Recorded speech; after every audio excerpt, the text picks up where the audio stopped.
Hi, everyone. Welcome back to First Principles. Today we've got Rishabh with us. He is a software engineer based in San Francisco. How are you doing, Rishabh? Hey Sagar, thanks for having me here. Perfect. All right, Rishabh. So tell us about yourself a little bit. Sure. So yeah, I mean, like you said, I'm a software engineer. I've been working as one for the last 14 years or so, and in in in these last 14 years, I've worked at various companies. I've worked at large public companies. I've worked at small startups. I've worked at startups that got acquired by larger companies. So uh, different kinds of experience in all of these places. And then I've also worked at different parts of the stack of the Mm, software. So started out my career as an Android engineer, so just building apps on the phone. And then these days I'm working more on the backend side. So just handling like the systems on the server side of things. So which would be so like if you have an Android app, um, all of the chatter, if you're using WhatsApp, the messages they go to the server to yeah, the other person. So yeah. that's the backend side of things. Oh, okay, nice. So you've seen it all there. I won't say I've seen it all. I feel like as a software engineer, you can never really say that. Okay. I will say I've definitely seen what I've seen, Mm, which gives me a certain amount of experience, but there's definitely a lot more to see than what I have so far. yeah, yeah. Okay. Well, I want to actually, this is going to be a very indulgent episode because I have always been curious when I was young. And of course, we grew up together, so you know me. But I wanted to become I wanted to do something in software, but I always found it difficult to categorize and taxonomize because it was so difficult and it was so fast. Like this is a language today, tomorrow something is not a language, then something else comes up, then something else comes up. I don't know how people speak 11 programming languages. I don't know how they do that. So explain everything to me. Like let's say I'm a total outsider, right?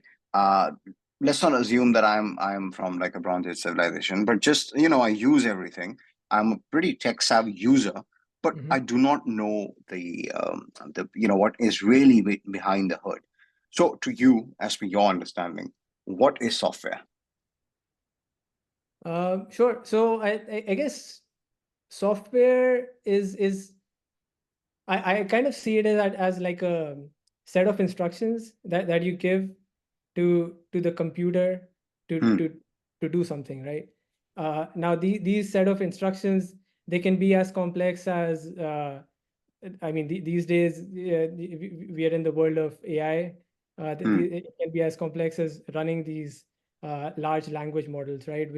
yeah, Which you can basically have a conversation with as if you were conversing with with an actual person, right? hmm, So that's kind of what software is.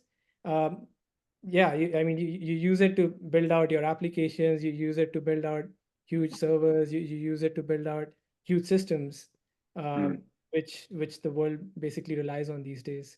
That's yeah. kind of how I see software. Okay, so you said a set of instructions given to a computer to perform a task reliably. I mean, that's what Basically. basically software is. Okay. Now, And this is this, very high yeah, level, right? Like yeah, yeah, if we yeah. get super technical, then you can get into like a lot of nitty gritties. But I think that's kind of how I see it. So I guess the goal is on the path to get super technical, but not to get super technical. So if somebody has these questions, they can refine these questions before they jump in and figure out what the technicalities are.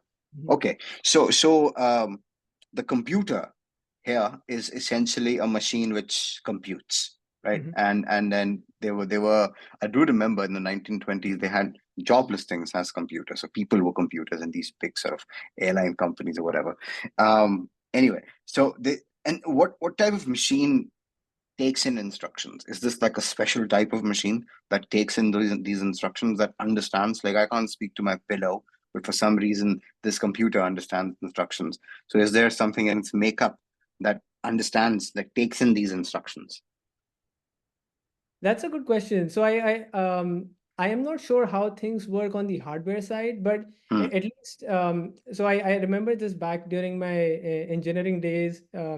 We used to have like these really simple um, I believe those were CPUs as well, central processing units. So those are kind of like the brains of the computer, if like, Right. I guess a poor way of representing it, but that's Right. kind of one way of I guess representing it. And I Okay. remember these simple computers that we used to have. We used to write assembly level in assembly level language, and these simple set of instructions to have these central processing units do just basic math, so like adding numbers. Mm. And so I think that's basically the kind of if you go low level in software programming, that's where things start. And of course, like it all boils down to like binary zeros and ones at the end. But we the way software has kind of developed is we built these abstraction layers on one on top of each other. So at the very lowest layer you have zeros and ones. Then on top of that you can have assembly level language, which is like a very crude set of instructions where you need to know just very specifically the syntax of how you have the CPU perform like a very simple operation. And then on top of that you have like your high level languages, which we have these days. I mean, yeah, Java being a very popular one. You have Python. You have Golang is one that I've been using more lately, which are kind of like readable in the sense that if so me as a software engineer, I have experience with like uh, a few different languages. So at that level, like if I come across like a new language which I don't have experience with, but because I've spoken these other languages in the past, it becomes a little more readable in a sense. So Mm. uh, it's basically made like these abstraction layers have made it easier for humans to converse with computers, to Right. have them perform operations that they would like them to perform, if that makes Right. sense. And these abstraction layers have also made it easier for more and more humans to interact with computers, humans who Yep. might not be specifically inclined to interact with voltages or the very heavy symbology of math. Uh, with these kind of tools and abstractions, we just it just makes it we just makes it easy for people to become users as well, not just like engineers of computers. Okay, Yeah, great. definitely. And And then I yeah. mean, on top of that, now we have like applications, and you have like these graphical user interfaces, right? Where you can like drag and drop things to make it even more easier, right? Like Mm. you can think of like these drag and drop tools also as like a way of uh, also as a way of like software engineering, or as like a programming language where it's super high level. You're just dragging these boxes there, and then at the end of it all you will have like an application that works and does whatever you want it to. Yeah. So Yeah. uh, that's kind of like how the abstraction layers kind of really help uh, Right. people execute their wishes, I guess. Right. Okay. So I just want to spend a few minutes just at the bottom of this abstraction layer because, okay. So the current laptops and phones and anything electronic that we see is basically based on the semiconductor, the electronics, right? So the material, the properties of silicon or whatever is being used to make the semiconductor will dictate how we will speak to the computer. So I guess the language of silicon is going to be voltage on or voltage off because it needs to be selectively on and off. That's why it's a semiconductor, not just a conductor or an insulator. And because of that, we get 0 and 1 representation. For some reason, by a stroke of luck or whatever, we already had some Boolean algebra work already done, not directly in the field of computer science, and they built that up. It's just a matter of chance that electronic computers took off. If they were mechanical computers in the past, and there were abacuses and all of those things as well. So I guess the demands of those materials being used to compute will have an effect on how software languages will develop. Because if the base layer isn't clear, it's going to be difficult to use this. That's why I worry. Tomorrow they talk about DNA computing, quantum computing. It is changing the base layer. If it changes the base layer, all the advances we have in software development, all the layers of abstraction we've built on like electronic computers will need to be probably we'll need to redo it, or we'll need to figure out how to essentially translate the gains here on the classical, not the classical, the electronic computer to quantum computers. Anyway, that was an aside. So if you want to comment on it, it's your wish, but I just wanted to like think deeply about that. What were the steps? So the physical layer. So and then I guess what the voltages or the levels in mechanical, electronic, whatever computers. Then you have the assembly language. That's okay. So what's the I think assembly between language? that you have your Yeah.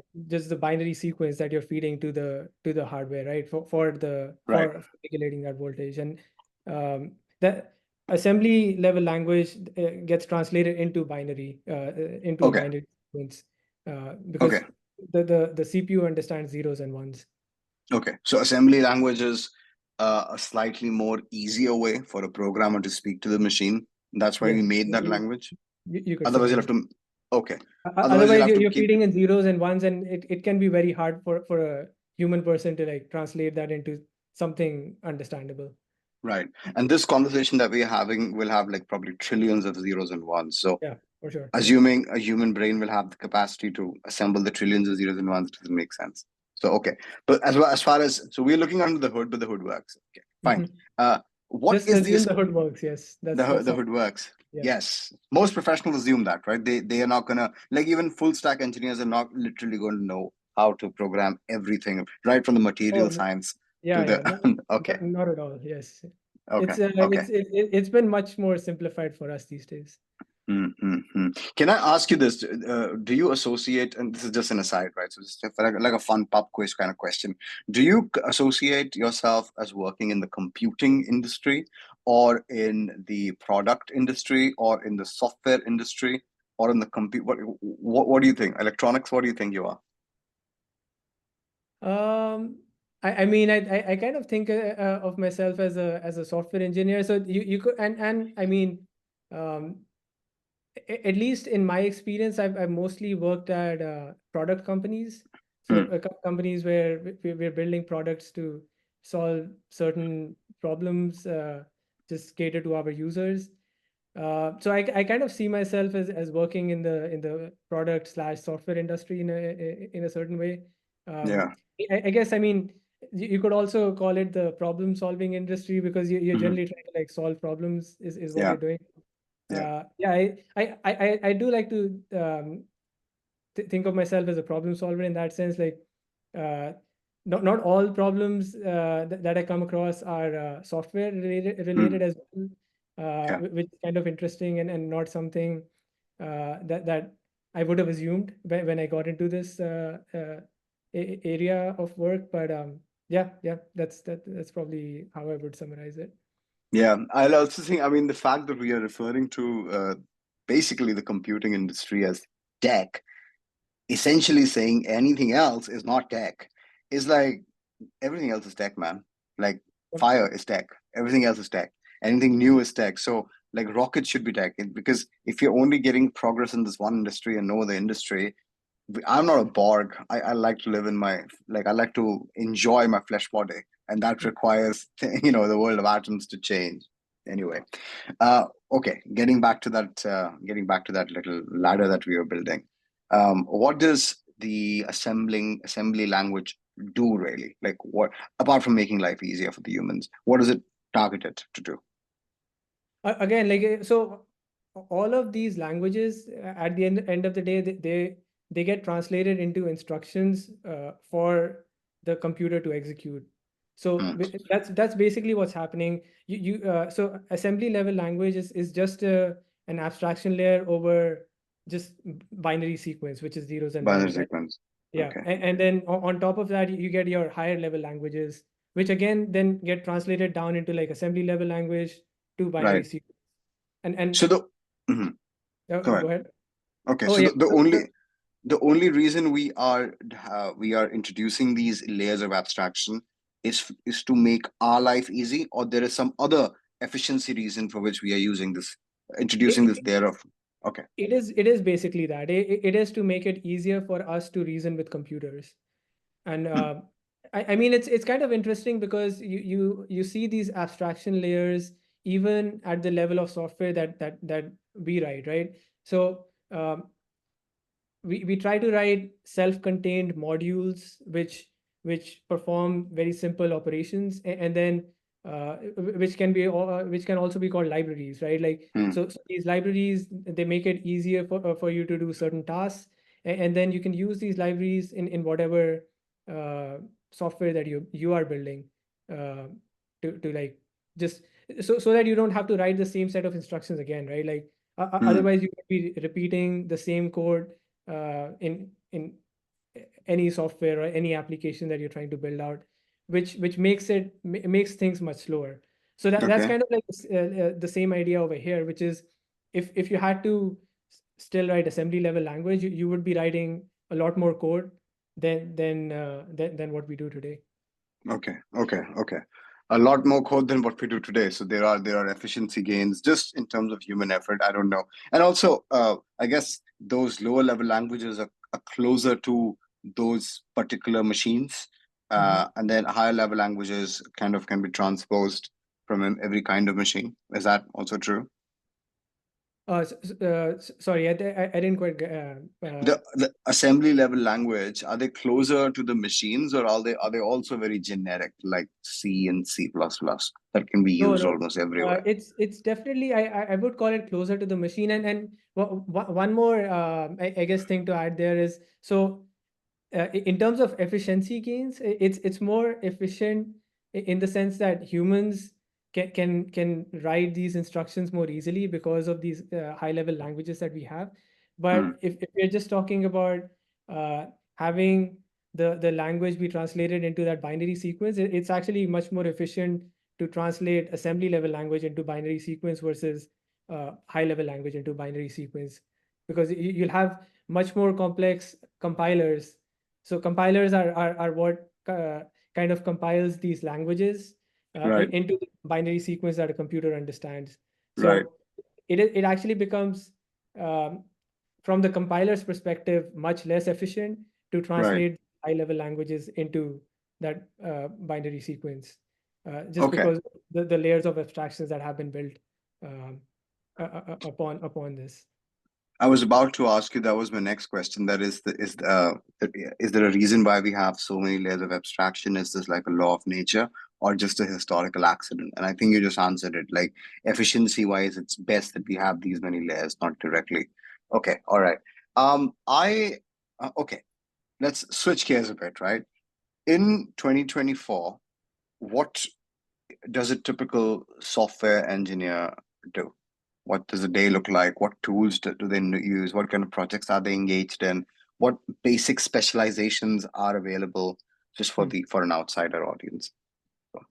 So yeah, I think a few things haven't really changed since I started working, which is, um, at a high level, how like a software development life cycle goes, right? I mean, there have been some efficiencies made since I started working to today, but at a Mm, high level, like, if you think about, like, um, starting a project, building out a project, and you of course are also the expert there, but uh, in terms of, like, working on a project, like, you have, like, at a high level the same stage, right? Like, you have your requirements gathering phase where you're trying to figure out, well, how are we building this project out. You generally have, like, a project manager, you have a product manager as well, who's trying to set the direction, depending on how big the team is, right? Like, sometimes when you're part of, like, very early stage startups, uh, you yourself could be that person who's yeah. also figuring out these product requirements, or just understanding what this project will need. Mm, Once you have the requirements gathered up, after that is and all of these stages, interestingly, has, like, a creative phase, because you have to kind of spitball ideas as well. You have to, mm, like, think about the many different possibilities that you can have, right? Like, when you're trying to figure out the requirements of a product, you're essentially trying to, uh, in a way, you could think of, like, creating art, right? Like, you're trying to think about, based on your experience and based on your understanding of who the user or the customer will be, uh, Yeah. how to fulfill their wishes or their requirements. Yeah. So yeah, once you're done with the requirements gathering phase, then you're trying to figure out like what the technical design of these requirements will look like. You're trying to figure out how to architect this uh, in a way that will make sense uh, based on these current requirements, and also maybe thinking forward a little bit so that you keep the design flexible and Mm, and so that it can continue evolving, because uh, these products or these applications, they're not static. They, they keep changing over time, right? And you need to make sure that things remain flexible. You can evolve on these things.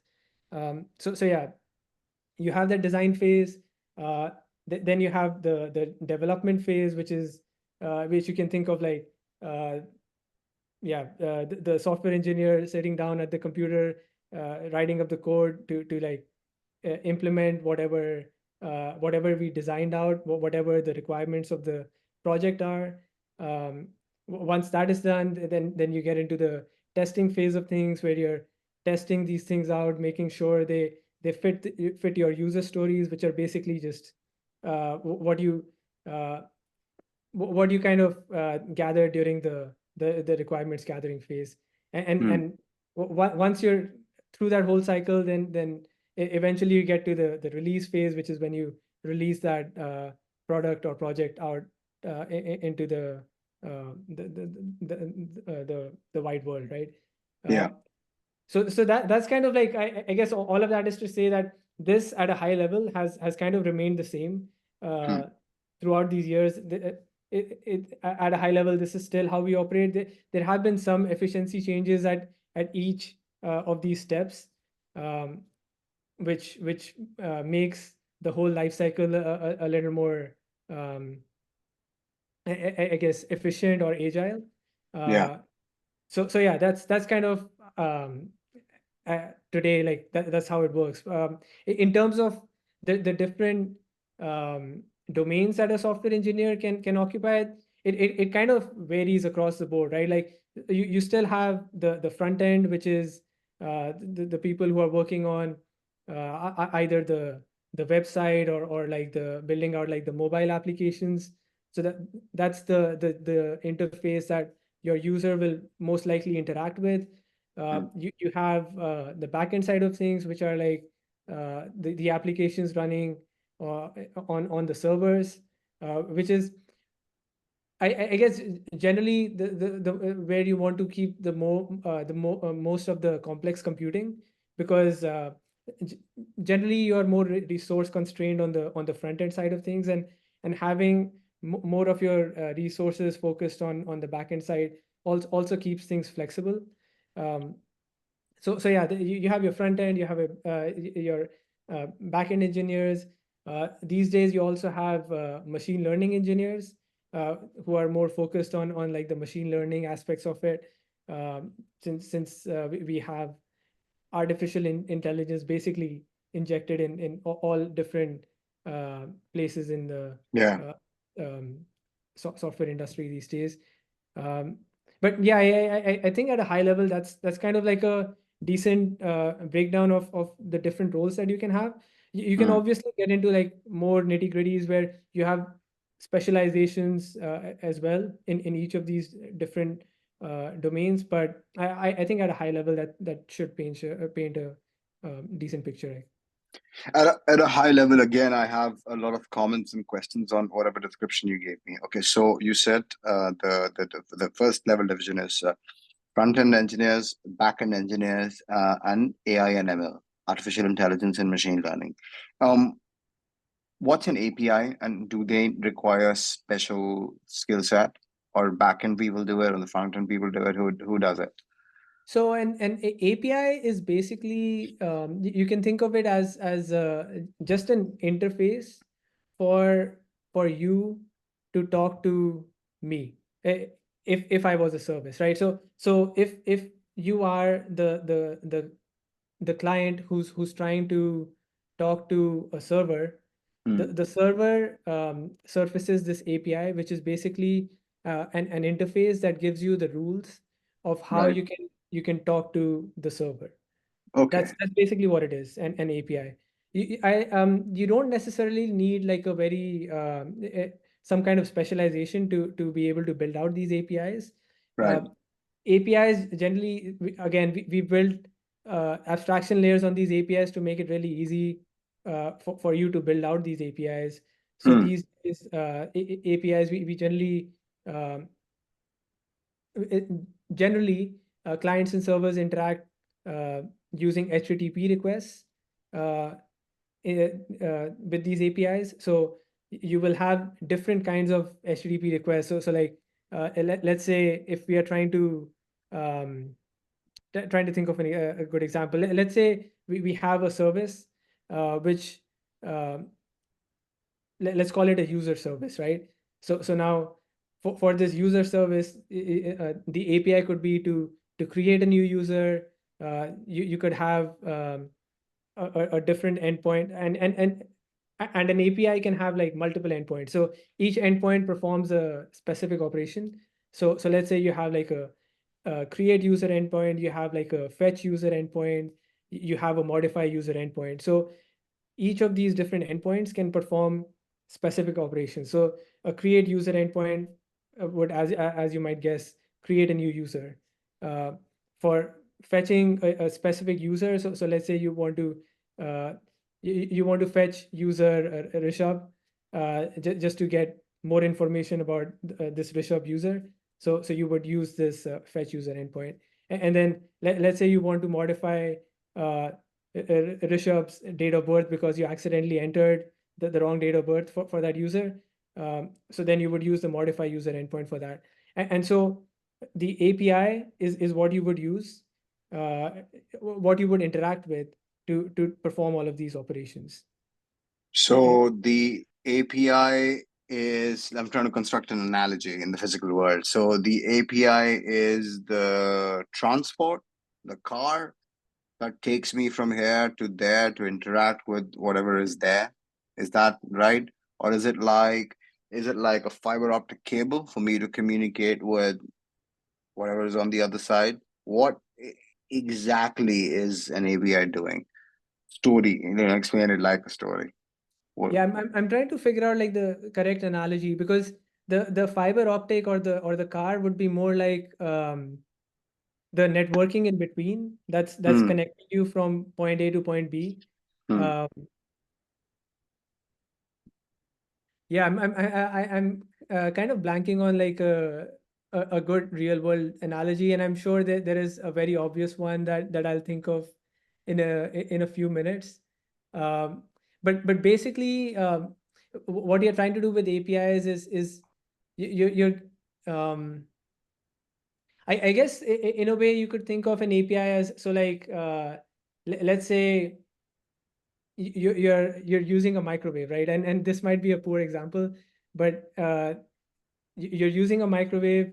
A microwave has these buttons which I never use. I just use the microwave for like a minute or 2 minutes. But you have these buttons on the microwave to like heat up the popcorn or Yeah.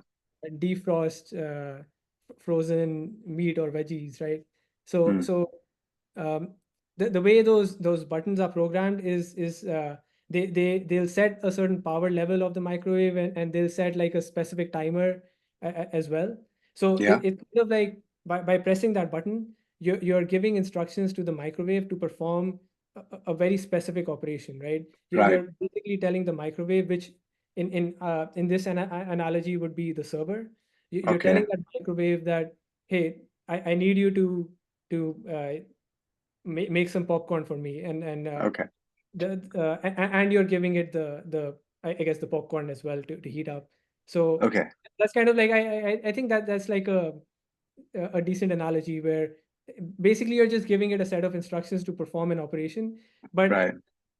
these instructions are defined by that microwave, right? Like the Yeah. microwave has defined uh, a way for you to tell it to heat up the popcorn or like thaw the vegetables and whatnot. Okay. I think I have like a half funny analogy in my head. It's like, in those sort of not funeral, the sacred fire, right? The havans, and you've got these shlokas. So you are basically giving them the instructions to do this as long as it confines with the vital laws. Okay. Yep, yep, fair enough. Yep. Okay, okay. Um, so that was one. The other one was you said you need the technical design, right? Now, this is probably just maybe it's just me, but when you say architecture, I understand. You mean Hmm. a building of brick and mortar or stone or whatever that I can see and feel and really understand and into it. Its renditions is being done on paper before you make that. Hmm. When you say technical design in software, what does that mean? And again, go down to the physical level. Like, if I want to touch it, how do I touch it? Or how close do I get to it, to that design? So if you really want to touch it, I think that'll be tough since these days everything is cloud native. So like you'll probably have to go to like an AWS data center if you really Okay. want I'm very committed to. if I want to really learn computing. But no, like if you think about it, so even a technical design or like designing the architecture, it is kind of similar to designing a building Hmm, where you will have you will still think about like building out like the foundation of your architecture. You will have specific areas of that building for specific purposes, right? Like you'll have um, so you'll have like meeting rooms, you'll have your restrooms, you'll have your cafeterias, but all of them would be would have like basically you're designating specific purposes for specific areas. And hmm, in the case of software, you can call them applications, you can also call them services, but at the end of the day, what you're trying to do is you're trying to build out these modules or these boxes that satisfies certain um, requirements is basically what you're trying to do. And so initially when you're trying to build something out from scratch, you will keep things super simple, but hmm, then as things scale, as your product becomes more complex, you want to make sure that you're building out in a way that um, allows things to be flexible. And what that means is you're building out more such modules which are simpler, if that makes sense. So basically you're trying to build out things which have like single responsibilities, which are much more simple to define, so that it's easy to move these pieces around. hmm, um, and so yeah, that's kind of like at a high level what you're trying to do when you're trying to uh, figure out like uh, the the the technical design of something. And of course, like all of this is driven by what requirements you have, right? Like if you're trying to build out um, let's say if you're trying to build out Twitter, right? So based on what what specific features you're trying to build out, that is what will drive your technical design. um, Okay, okay. But still, like what is the technical design designing? Like what lives where? That part I got analogy wise. But like in the real world of software, like these lines of code live here. Is that what you're deciding? What are you deciding at that level? in a way you could say that. So let's take an example, right? um, let's say that you're trying to let's say that you're trying to build out the, the tweeting feature of Twitter, right?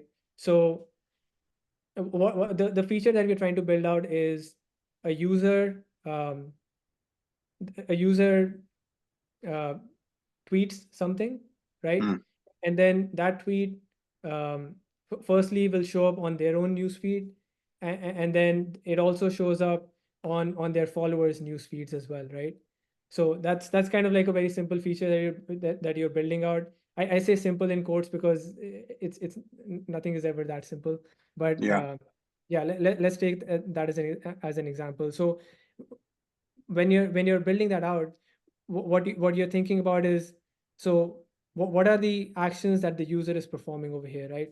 So the user in this case would just perform the action of tweeting something. Mm.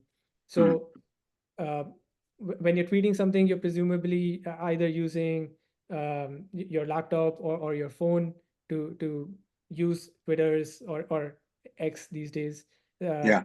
the user interface of X. Uh, so that's like one piece, right? Like that's the Mm. front end piece that the user interacts with. And then when the user hits send on that front end piece, the front end will then communicate with the server sitting at the edge of X's backend, because all of these requests go to the backend, and the backend is where all the data is stored. So that's generally how uh, the these applications get access to that data is by chatting with the backend. So So this for example is a proper design decision, because the consumer, we don't know what kind of device they have, if they'll be able to handle the compute. So we will handle it for them. We'll assume that they have good internet though. exactly, yes. That's Okay. that's generally the assumption, although you also have to like account for the user having bad internet. We Mm. can get into like the different I guess the how you can kind of optimize for the user experience in that case as well. Like that's Right. also like a specific discussion to be had, and it Right. can also be like a pretty interesting discussion. But Right. yeah, so the advantages of having things on the back end is it just makes the design more flexible, right? Mm. And since the same tweet, like in this example, since we're talking about tweets, the same tweet will be seen by the followers of this user. It would make sense to have that data located centrally so that Mm. it can be accessed by multiple users, right? Mm. So in this case, the user makes a tweet, it gets to the backend, but in this case, uh, once it gets to the backend, it gets so you will presumably have a separate service that's sitting at the edge of the backend system. And, Yeah. and the only purpose of that service would be to accept these requests coming in from the front end systems of X. Mm. Does that make sense? So like Mm. you have this service that is dedicated to only receiving these incoming requests of tweets from all users. Right. And once it reaches this service, now multiple things happen, right? So, firstly, you want to make sure that you save the tweet of this user so that you don't lose it, Mm. and it's not gone forever. So, you want to make sure that you persist it or save it in some kind of storage. So, we have databases of different types, Yeah. but in this case, you would have some kind of database, and I'm trying to like simplify things at keeping it at a high level. But so you can assume that this service will then try to save this user's tweet in some Mm. database. Mm. But then you also want to make sure that other users are able to access this same tweet if they're following that user, right? So you will have other parts in your backend system which allow for this to happen. So you could think of something like, so when a user opens up X, uh, and they will see like a whole news feed of tweets, and you would want to surface this new tweet that Mm. that that was just posted. So Yeah. you can think about on the backend side of things, a separate service that's dedicated for um, building out the timeline of Mm. the different users where this tweet will now be surfaced. So in a way, you could think about just one service or one application doing all of these things um, under the hood.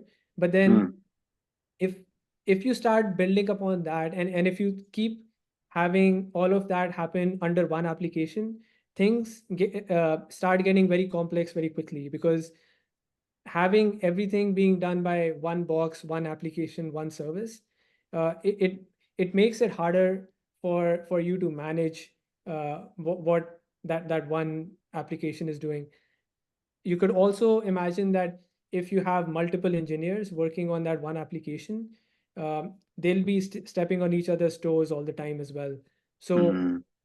that's where the technical design becomes very important, because uh, when you're keeping these things in mind, and when you're thinking about making sure that you can iterate very quickly um, on your system, when you're trying to make sure that um, yeah, that you're keeping things flexible.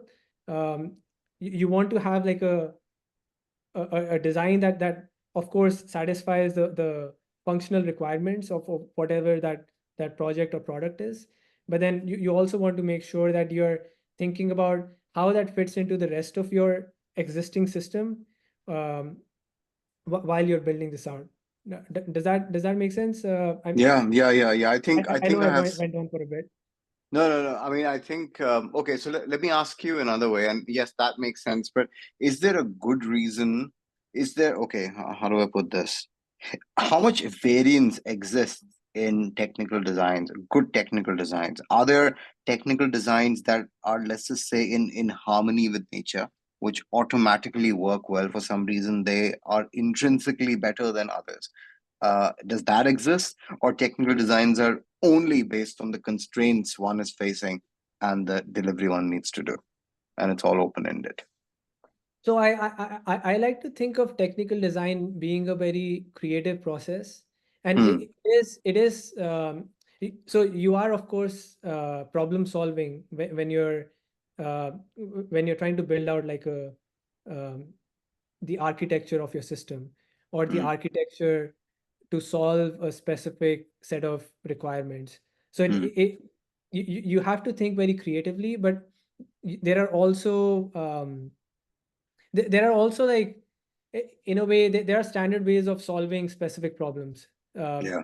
so you can, so in this same example, um, there could be a couple ways of doing this, right? Like, so let's say,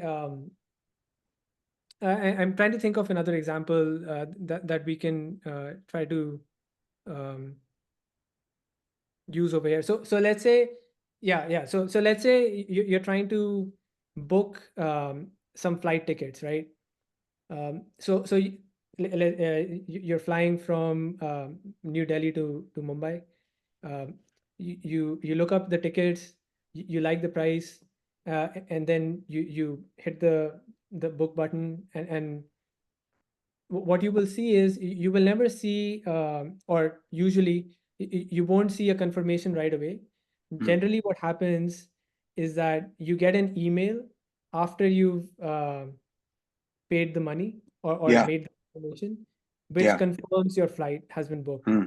So Hmm. why is there a delay? The reason for that delay is that you're not the only user who's trying to book flight tickets from New Delhi to Mumbai on this flight for this Hmm. specific day and time, right? You'll Hmm. have other such users, multiple users who are doing the same things. So in that case, what this the server is, or on the back end, what is happening is, um, the backend is kind of accepting all of these requests, and there might be a case where all the seats get booked out, and you have to send apology notifications to these other folks. Now, Right. there is a design decision that happened over here. um, Hmm. you could have designed for the fact where the user gets the confirmation right there and then when the user hits the pay button. Yeah. But then the trade-off there is that there is a chance that uh, you overbook the flight, Hmm. because of which you will then have the bad user experience of letting the user know that no, they cannot fly on this flight because it is overbooked.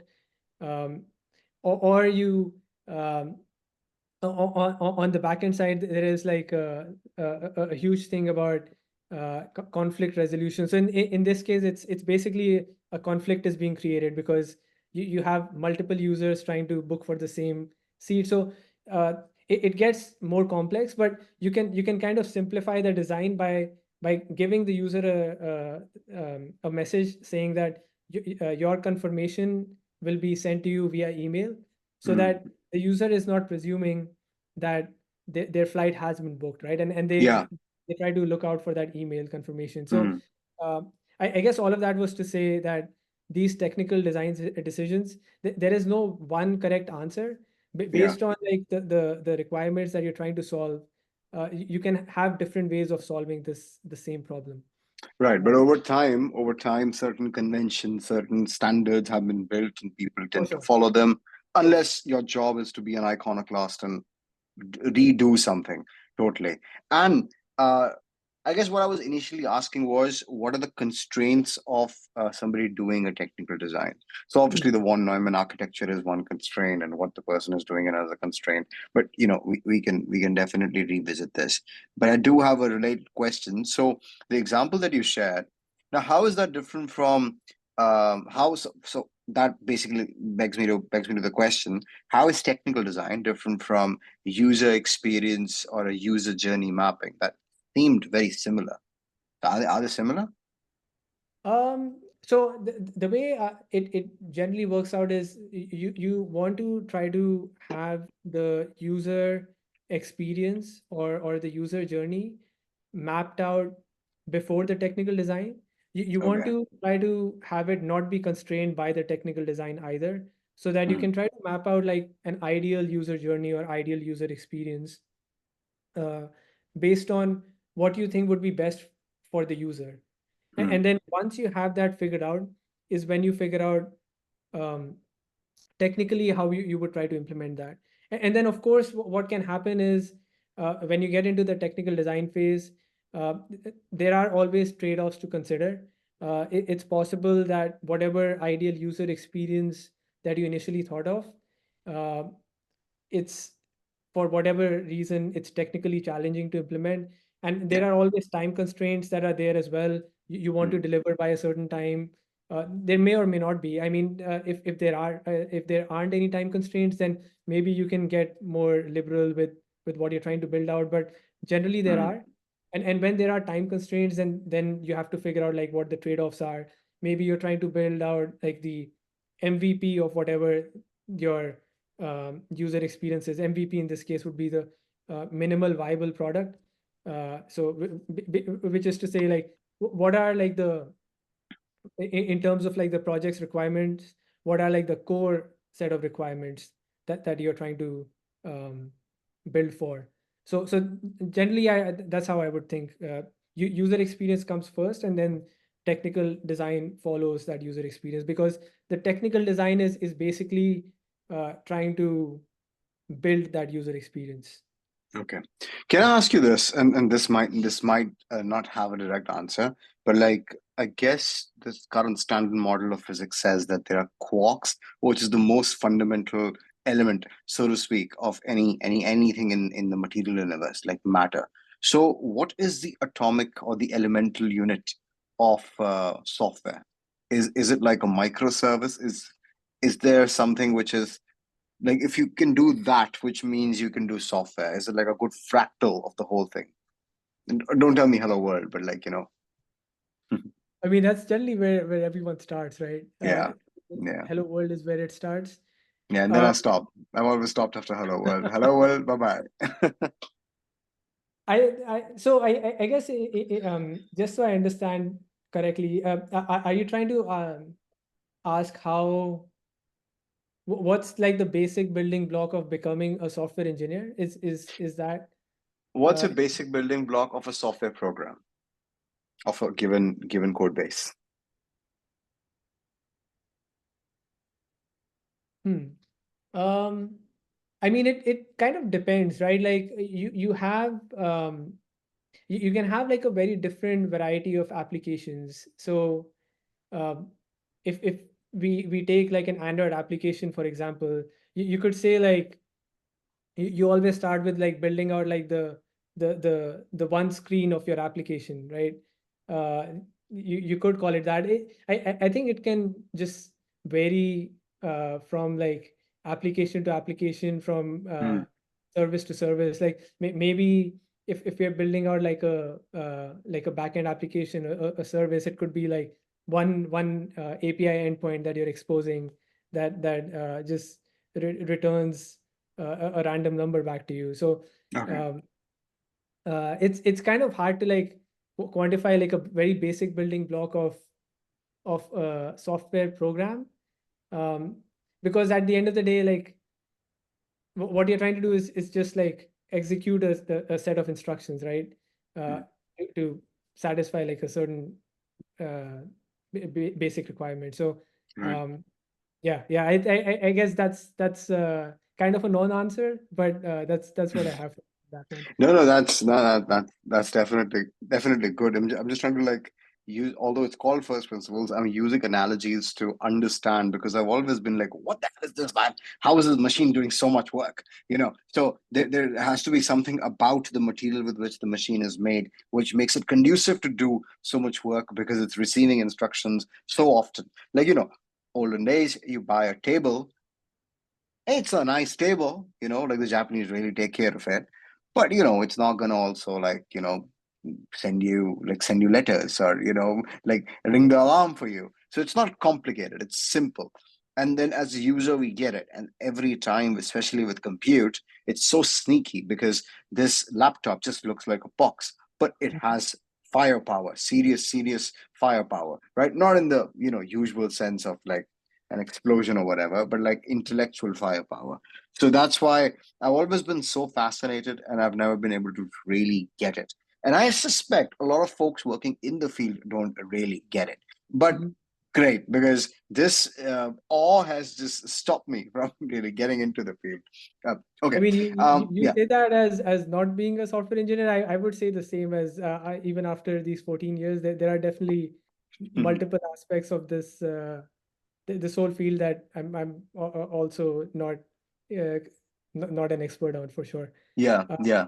but I like one way to think about it is that um, it all of these boxes, or all of these objects, they all have like a specific set of um,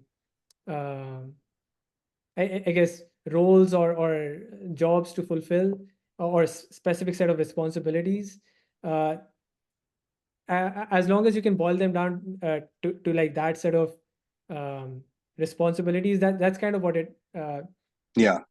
that's kind of how it works, right? Like once you have like all of these different boxes come together, that's when you get like a more complex system. Right. That's when you can get a Twitter or a Facebook, or what have you. uh, Right. th- Right. Right. they're all like, if you boil that down, if you try to look at like what the overall architecture of or the technical design or the technical architecture of that system is, you Mm, will see like a bunch of different boxes interacting with each other. mm, Each of those boxes satisfies like a specific set of responsibilities, and that's kind of mm. what builds the whole thing. I'm not I'm Okay. all of that is not to say that it's very simple, but Yeah. like that is one way of understanding these complex systems. Right. I mean, it's like cascading service. The complexity is talking to it as if it's really like bereft of emotion, like Hmm. talking to a human being who doesn't understand emotion. So you need to speak to them in a very literal way, in a Mhm. very literal way. Otherwise, they won't get the subtext. So you talk to the machine like that, but for that you need to think in that kind of a way, where so these instructions need to be done, and there's a lot of handoff, and a handoff happens. So I guess in a very broad way, is it correct to say that the whole meta purpose, if there is such a thing, of software is to there are service demands that people have, and in order to provide those services en masse, cheaply, in an automated and in a repeatable way, software does that. Okay. I think you could Yeah. say that. And it depends on what you're trying to do, right? Like, I mean, at the end of the day, I guess what we are referring to is are just businesses, right? Uh, Mhm. Businesses that are building out these systems for their users, um, that that earns them money in different ways, right?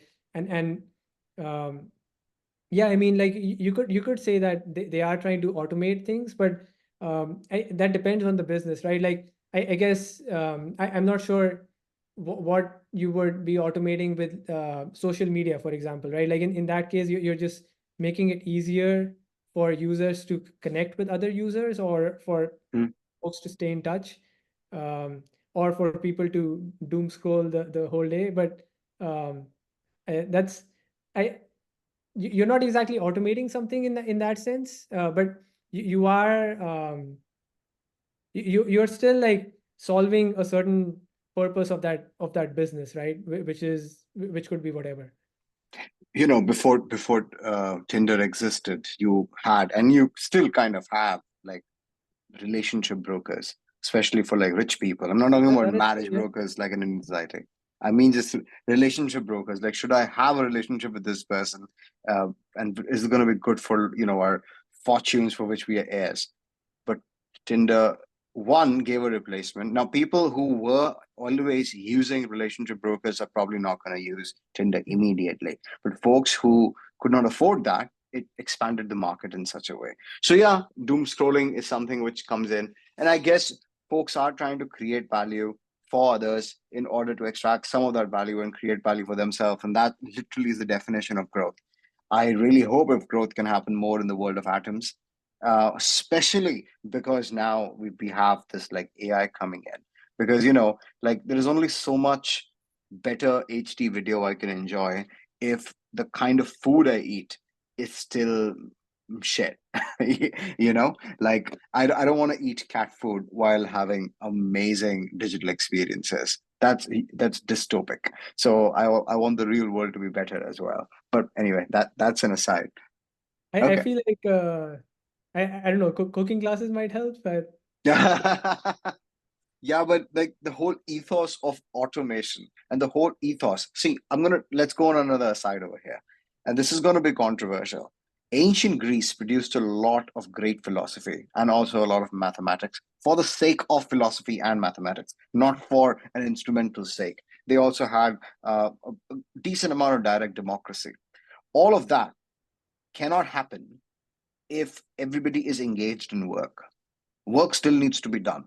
Like the second law of thermodynamics, entropy, nature is trying to eat at us. So to maintain and to basically maintain a good distance away from this Yamraj, which is trying to slowly kill us, you need to do work, which is, expend energy. In ancient Greece, slaves did it.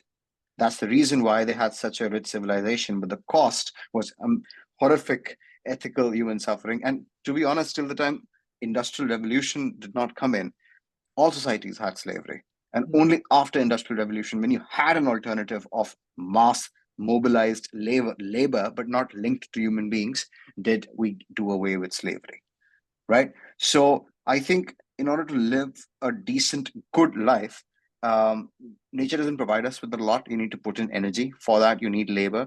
And computing is a great way to organize that labor and not let it be like human labor or animal labor that can feel pain.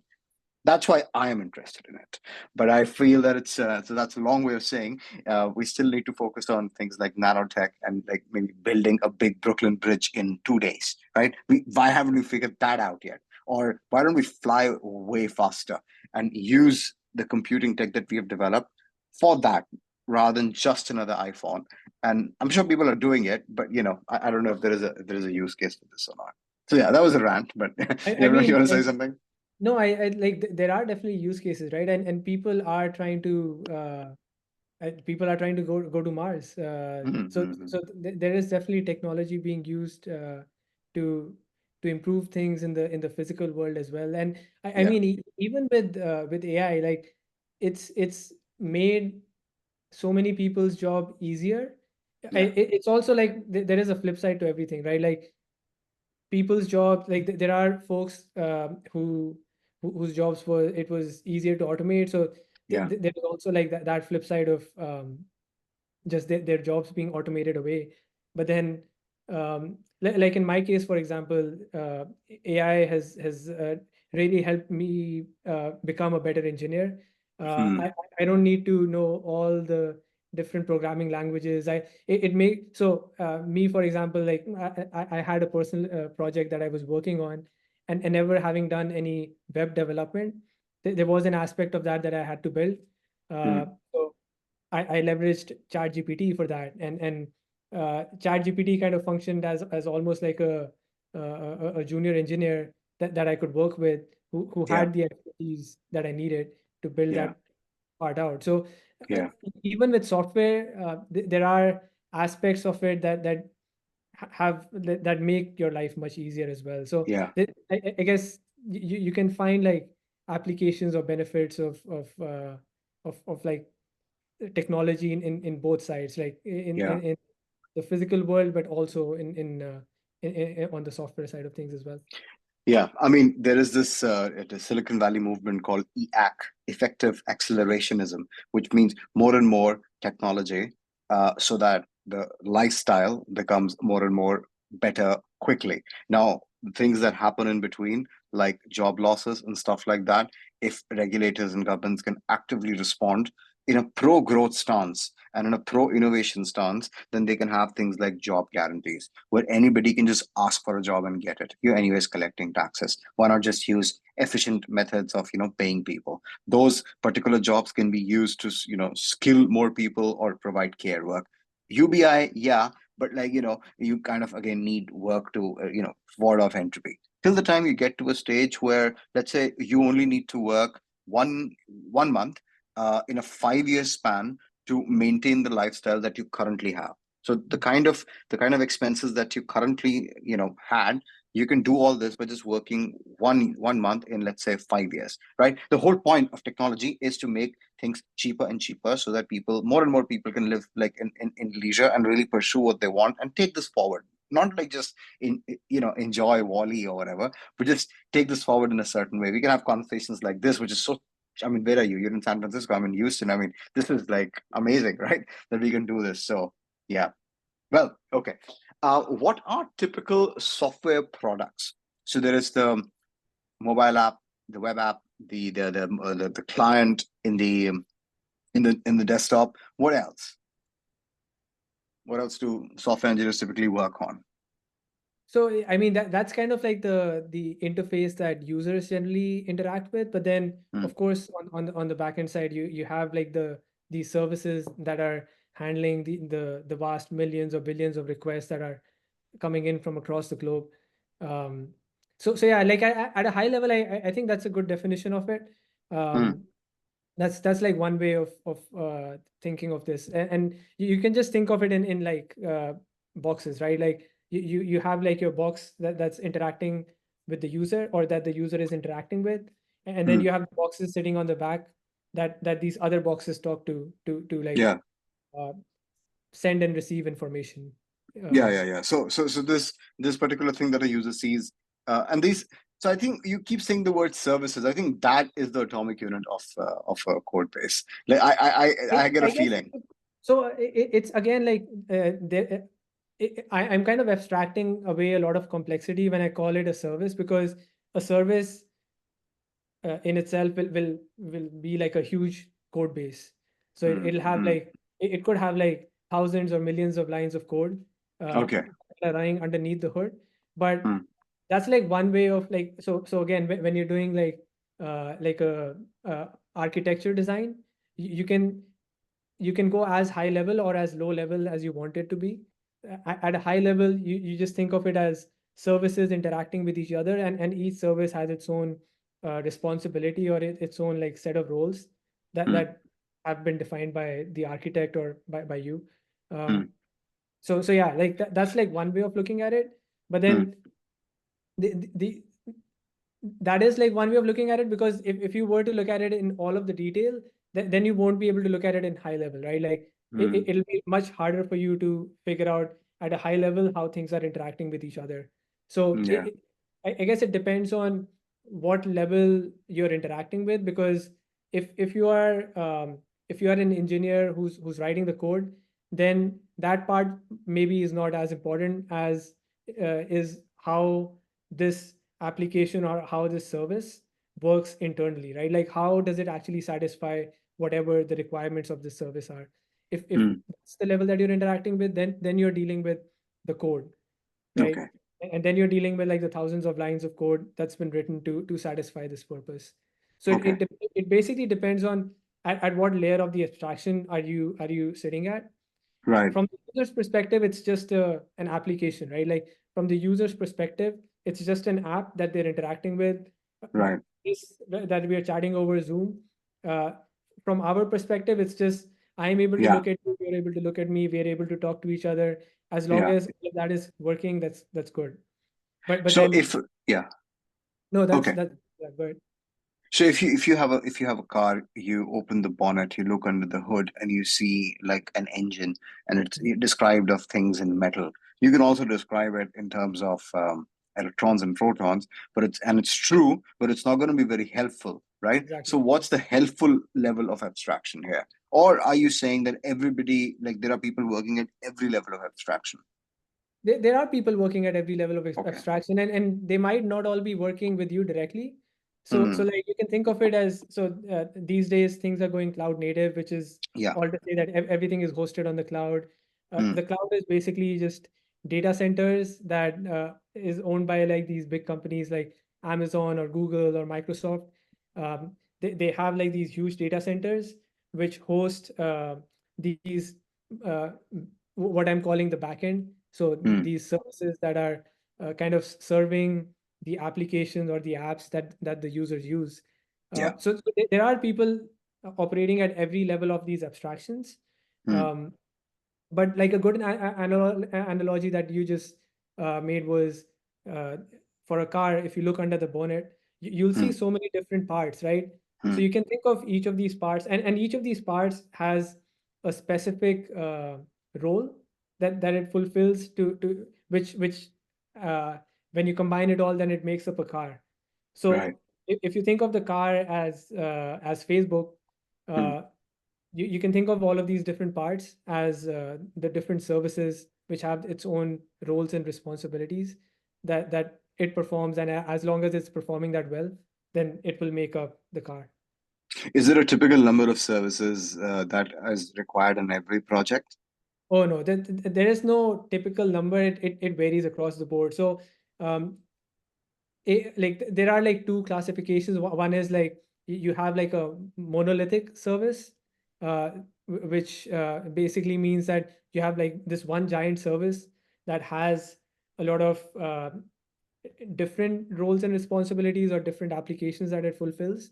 Yeah. And generally when you're more early stage, or and this can be a contentious topic between software engineers, and I'm sure an engineer who's listening to me will have their own opinions on this. But generally when you're early stage, you're a smaller team, it's easier to manage a monolith, um, which becomes like a giant code base. But as things progress, as your team grows, as the product becomes more complex, um, it does make sense for you to break this monolith up into smaller services, which can also be called microservices, Mm. where things get more modularized.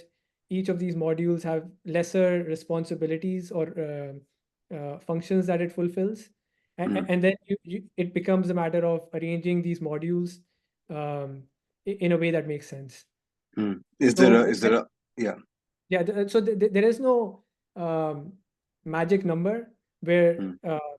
everything comes into place, but it kind of just depends on what you're trying to build out, and yeah, like what's the what according to you and your team makes sense.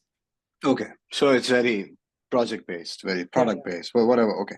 What's the total is there an agreed upon number of the total number of abstractions that is typically employed in the industry at the moment? Base layer, zero, binary. Is there a set number, or this is just different educators explain it differently? I think it depends, right? Like, so another annoying thing that software engineers always say is that it depends. So that you might hear me saying that a lot as well, all throughout this chat. But so I guess when you're talking about abstraction layers, it just depends on how you want to look at it, right? Like you could be a software engineer that's deep in the nitty gritties, and that's just looking at the code of these different applications, making sure they're performing whatever you think that these services should be, whatever the responsibility of that service should be. But then if you're like a more senior engineer, like an architect, uh, whose main job is to make sure that the system as a whole is functioning well, then you might not really worry about how things operate at the lower level, which is how the code is written, or uh, yeah, what exactly the code does. But what Hmm. you're more worried about is whether these services that are interacting with each other at a high level, if they are performing the functional requirements of that system. And then of course there are also the non-functional aspects of a system, right? Which is very important, which is like how scalable the system is. Hmm. Well, so there are a lot of times where you get like a huge volume of requests, right? Like whether your system is built well enough to handle it, whether your system is flexible enough to like scale to the incoming request volume, whether it's easy for you to uh, maintain your system, or is it very expensive for you to do maintenance work when something invariably goes wrong. So Hmm. there are a lot of non-functional aspects as well. You have to think about like the performance, right? Like whether things have been built out in an efficient way, because otherwise it can get very expensive very quickly to Hmm. host these huge servers. So it just depends on uh, what your role is in the team, Hmm. where in the stack that you're sitting. And by the stack I just mean the tech stack, right? If you're a more I- an architect will think more high level versus somebody versus a software engineer that's writing the code for building that application. So it changes based on your role and responsibility as well. It also changes based on the particular project, right? Like not everything you need to reinvent some. Like I don't think anybody is anybody working on basically re inventing some kind of low level language. No, right? Do you think I somebody's don't working? You don't I'm think? not sure actually. They Right. might, but not that I know of. Okay. These days it's more about like high level languages that uh, yeah, that solve different purposes, and you have like a lot of open source projects. You Uh, know. Yeah. So, is there a fear in the community that if you lose people working on low level languages because everybody is working on high level languages because there's where the money is and there's where the employment is? But is there fear? Are there people? Are these industries trying to create some kind of a conservatoire to conserve methods? Like in Top Gun, uh, they were trying to figure out how to save the technique of dogfighting. What's happening here? I don't think so, or maybe there might be, but yeah, not that I can think of, because generally these compilers are they work well enough for like these languages to be able to translate them into something that bits and bytes.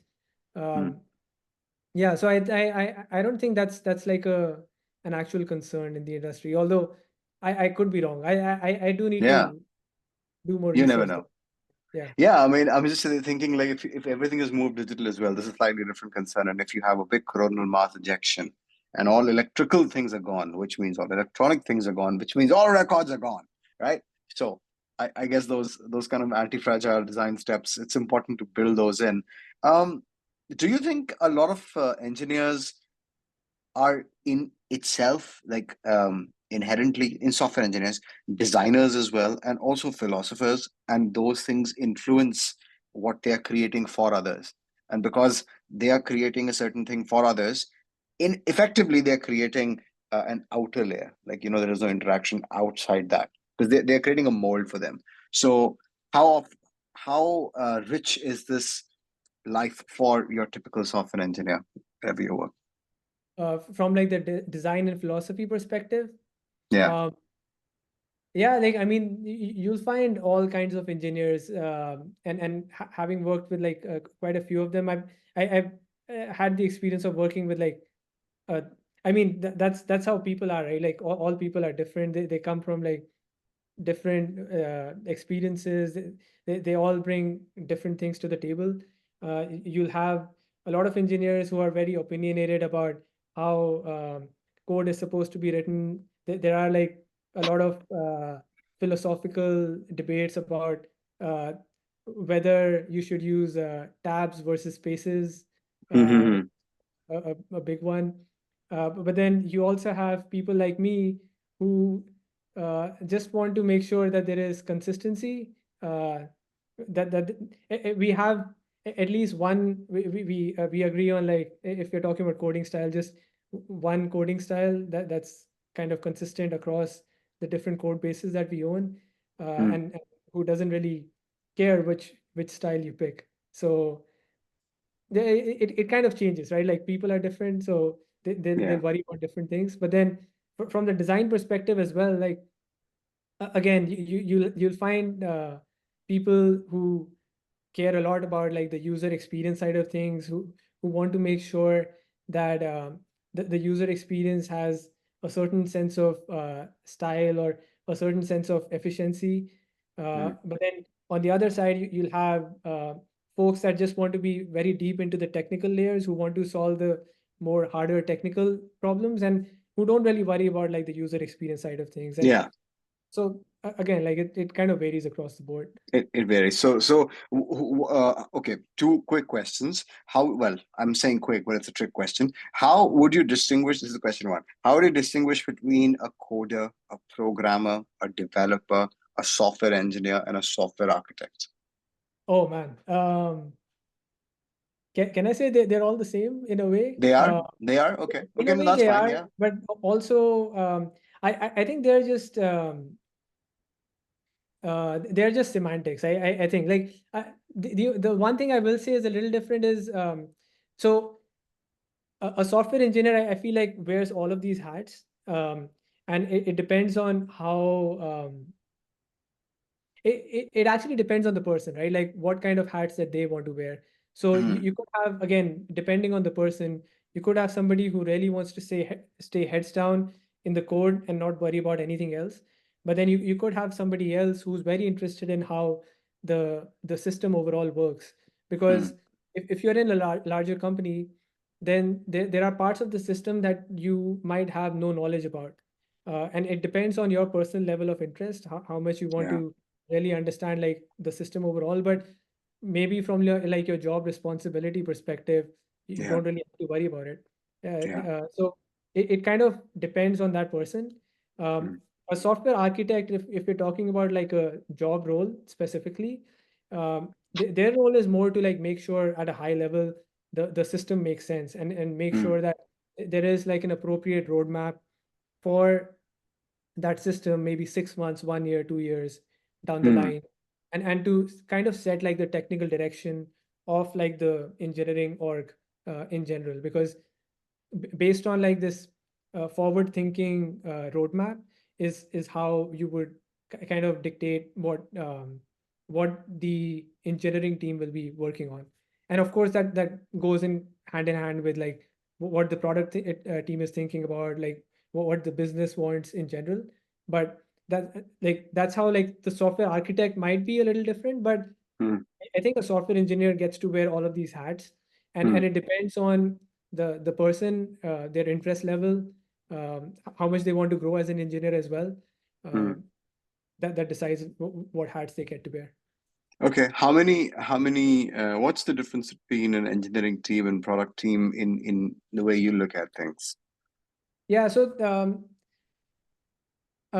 generally, in my experience, the product team is what kind of decides the decision or the roadmap of the product, and the product is basically what the business is built around, right? The product is uh, is what the users use.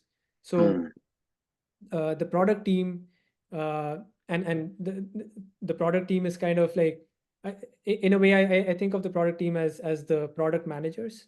So Hmm. these folks are the folks that are managing the product, right? Like they're the ones who are kind of setting the direction that the product will head into, Hmm. and they're kind of based on like getting they gather feedback from the users, they gather feedback from the market, from the business folks, from the marketing folks, and try to condense all of that into what we are supposed to, what the engineering team should be building out, where to direct the engineering resources, if speaking in another way. And then the Hmm. engineering team is what makes um, what makes this happen, right? Like the engineering team is responsible for executing this product vision, Right. and yeah, that's generally So how I see it. so they execute. Got it. All right. Okay. I'm just I have so many questions, but I don't even know like what the best place is to like start this activity. Let's think. Let's think. Let's think. Okay. So we've got how important, yes, how important is knowledge of multiple programming languages, which is to say, ways to interact with the machine. So, Mhm. first of all, how many programming languages exist out there in the universe, according to you? Give me a guess. Oh no, I'm not even going to try, man.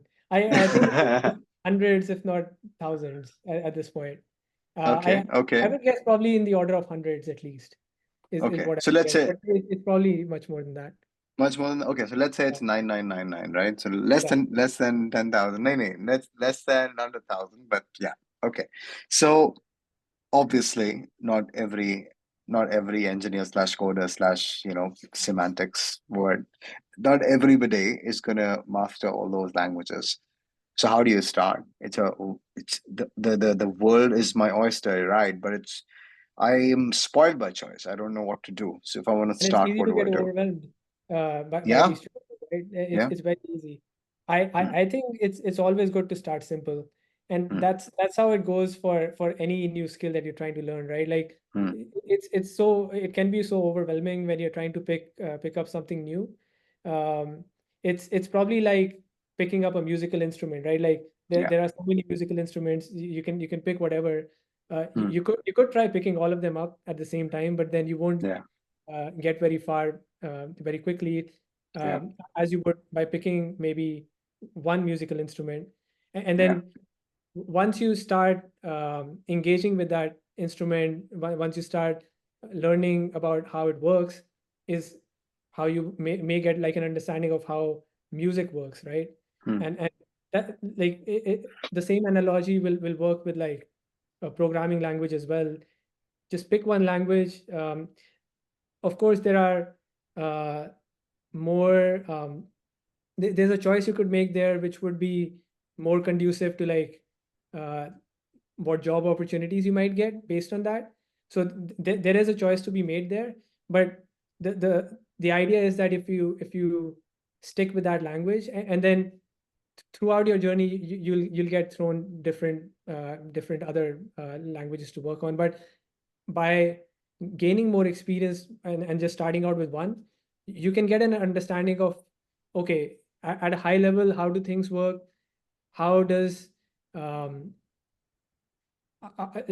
how do I build out an application using this language, and you will get like an understanding of like the fundamentals of software engineering just using that. And then once you have that understanding, then it's easy to translate that understanding into other languages as well. And as you learn more languages, and as you have more languages under your belt, then it gets even more easier to like switch between languages to get an understanding of something new that gets thrown at you. And with like chat things like chat gpt, it's become even much more easier because these large language models can do the legwork for you when translating between languages and whatnot. how many languages can you expect a professional to keep in their head before their head breaks? I don't think you necessarily need to keep all of these languages in your head, to be honest. Like what you need to what you need to do is have like a decent understanding of just how how to code, right? And once you have that decent understanding, there is of course like nuances with each of these languages, and there are syntaxes that you need to know to like work your way around them. But I don't think you need to have all of that in your head, right? Like it's very common for you to not be familiar with the language uh, in like the new software engineering role that you just uh, jumped into.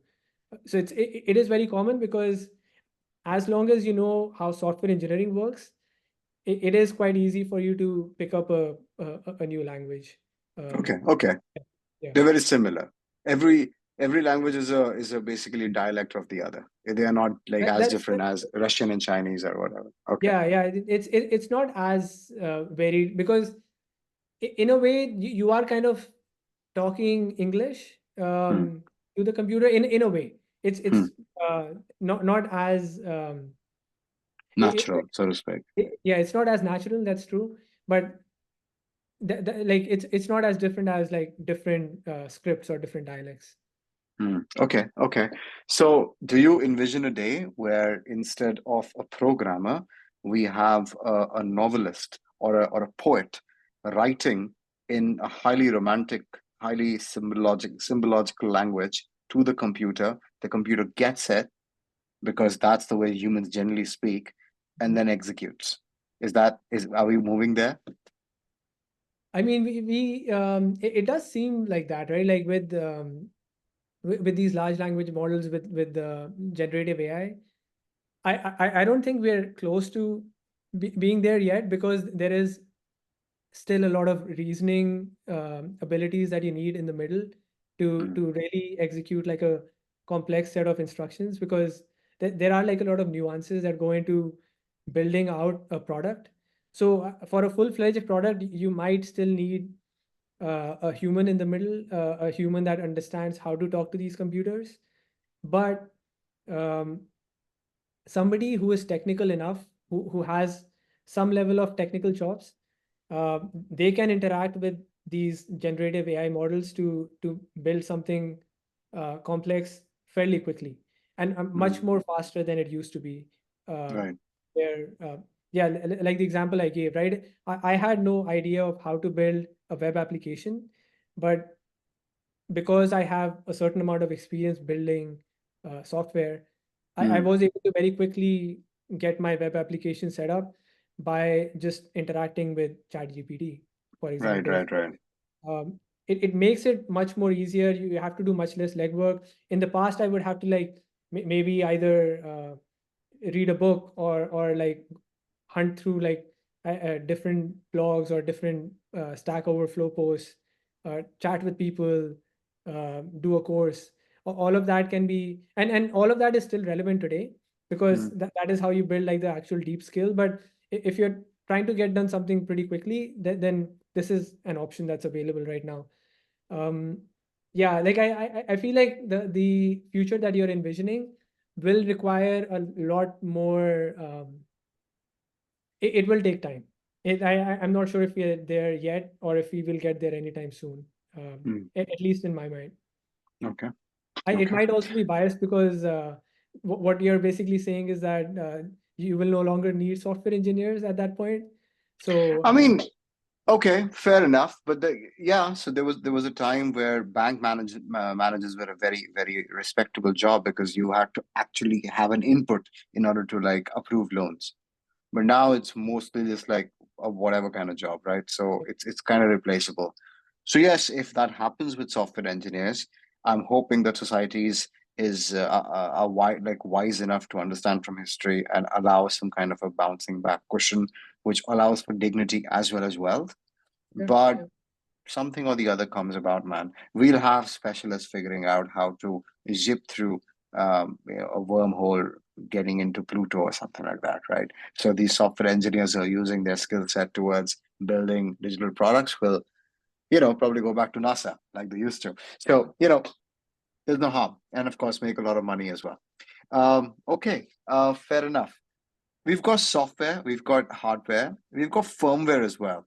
Just tell me, like, as we close the episode, what is firmware? It's like it's like software which hasn't made up its mind, whether it's hardware or not. What is it? Is it I am trance? not honestly, I'm not sure where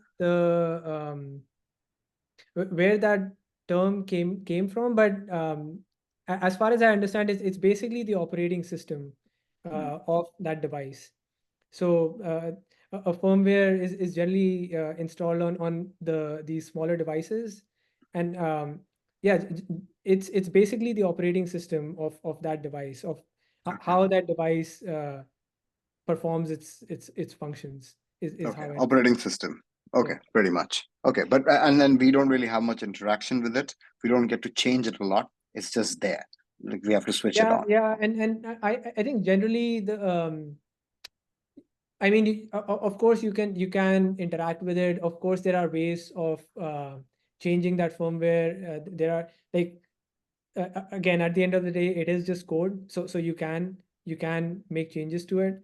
There are ways to do that, but generally it's not available as like it doesn't expose any available interface to like the general public, right? Like that's not what it's for. It, it is there to like perform the function of being the operating system of the device that you're interacting with. So it is kind of surfacing like an interface to the user to operate that device. Okay. How many languages do you know? um I think at this point I'm like 4 or 5 languages. It's not much. Like I have so I started out with Java, which is like a pretty common starter language. A lot of schools and colleges start with that. Oh yeah, there's also like C and C++, which is I know like very basic. Yeah, C and C++ again from like uh, school experience. But school. Java was where like I started my professional career. So Android initially was Java based. Um, then it moved over to Kotlin. Um, After that, I moved over to like the backend side, which is where I've been working on Golang. I've also had Mm, experience working on like JavaScript, TypeScript. They're all kind of similar languages. I have some experience with Python as well, dealing with just writing scripts and sometimes dealing with the machine learning side of things. But yeah, I think that's kind of like what my experience has mostly been. Yeah. okay. In your experience, most engineers who are working in the field of writing code, are they working in maintenance roles or are they working in development roles? It varies a lot, and it again it depends on the team, the person, and the company as well, right? Like you have companies that are in different stages of their own life of a company as well. If you join a startup, you can assume that you won't be working on maintenance stuff because startups are fast moving. They're trying to build out products. They are short on cash, so they don't have uh, the the resources or the time to uh, for like things to not be moving fast, if that makes sense. So you will generally learn quite a lot as well when you're at a startup, and you will be Mm, working on newer things, building out new things a lot. With larger companies it can be a little different, where again, depending on which team you're in, what the roadmap of that team looks like, there are times when you will be maintaining certain products. There are like services that might be uh, yeah, the services that might be receiving like billions of requests that you need to maintain, and even maintaining them can be like a full-time job. So there is that aspect of this job as well. So it just depends on um, yeah, the company, the project, the product. okay. Um, all right. So can you become good at, can you learn software engineering without learning a language? So yeah, yes and no, because I say yes because there are definitely aspects of software engineering that do not require you to know the language. Yeah. Um, at a high level, if you have like a good sense of how things should be architected, you can do that without knowing how to code. You don't require knowledge of coding to Okay. know how to build like a technically sound system. Huh. Although I say that, but at the same time, because uh, pretty much all software architects that I know have written code, and it would stand to reason that these architects, because they've written code, is why they know how system works at the lower level, and that is why they that builds a like a deep understanding of how the Mm, system actually works. mm, And in order to be like a good software architect, you need to have that understanding. okay. So which is why I say that you cannot really get into software engineering without knowing code, because you need that basic understanding of how that service operates, and how it will interact with like the rest of the world, and the world being the system in this case. So I'm missing it here. So what is the extra knowledge that makes you from a coder to a software engineer? What is it then that you are? Let's say you are a codeless software engineer. What is the skill set then? Hmm. Yeah, it's an interesting question, because I've never really thought about things about it in this way. But like Mm, if I think about how a software architect, like the role of a software architect, I there is very little coding aspect to it. So which is why I feel like in a way you could think of software architects being some kind of a specialized role where no coding experience is needed. mm, But it's hard for me to figure out how that would work, because in order for the software architect to get that experience, they need to start out as a software engineer who has been writing code. yeah, um, yeah. it's an interesting question. I wonder. Unless they go to a very specific course, that is a possibility. Just a very specific course. That's what I think. Maybe there is such a course out there today. I certainly don't know of it, but that was like the only reason why I said that you could potentially see yourself stepping into like the software um, architect or the software engineering world without knowing code. But I think at the end of the day, having like somebody who has that level of understanding Mm, will have the experience of dealing with these kind of systems. And I think the experience is generally what what kind of differentiates the skill level as well. So right. the more varied, the more deep experiences that you have dealing with Mm, these systems, the more you can apply those experiences in any future endeavors as well. okay. Perfect. All right, Rishabh, you have been great and you've been very generous with your time. So thank you very much. Do you have any parting thoughts? No, I mean, this was a great conversation, like very interesting questions that you threw across to me. Uh, some things that I will need to think more about as well during my off time. But yeah, great conversation. And this whole podcast, I feel like you've been doing a great job. I was watching some of your previous conversations, and yeah, I can definitely see that you put in a lot of time to like just hone those interviewing skills. And yeah, and great work. Thank you. Thank you very much. See you, folks. Bye bye.